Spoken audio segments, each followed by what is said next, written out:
মোথাবাড়ি কাণ্ডে হাইকোর্টের আইনজীবী মোফাক্কেরুল ইসলামকে ফাঁসানো হয়েছে। ম্যাজিস্ট্রেটদের ঘিরে যখন বিক্ষোভ চলছিল তখন সরকারি অফিসাররা মোফাক্কেরুলের কাছে আর্জি জানিয়েছিলেন, বিক্ষোভ তোলার জন্য আমজনতার কাছে আর্জি জানান।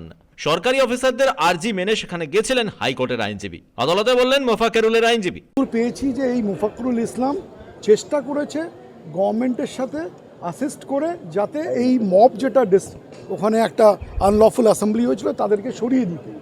আমি এখন অবধি এটা প্রাইমা ফেসি যা পেয়েছি যে এর কোনো যুক্ত থাকার কোনো সম্ভাবনা নেই, কারণ ও নিজে একটা অ্যাডভোকেট।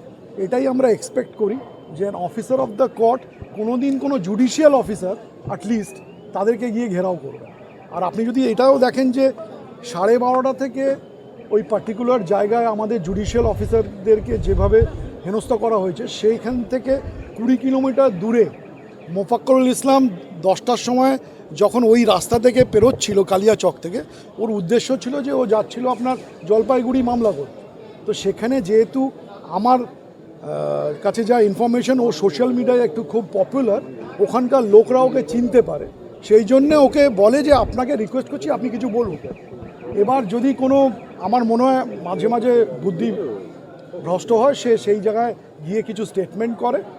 এই স্টেটমেন্টের পরে আমার দেখা নিজে যে পুলিশ অফিসার্সরা ওনার কাছ থেকে অ্যাসিস্ট্যান্স নিয়েছে যে আপনি একটু সাহায্য করুন যাতে মবটা ডিসপার্স করে। যদিও এনআইএ আদালতে জানায় মোফাক্কেরুলের ভূমিকা অত্যন্ত রহস্যজনক। মোথাবাড়ি কাণ্ডে 49 জনকে গ্রেপ্তার করা হয়। আজ তাদের তোলা হয় এনআইএর বিশেষ আদালতে। 12 জনকে নিজেদের হেফাজতে চায় এনআইএ। ব্যুরো রিপোর্ট, পূবের কলম ডিজিটাল।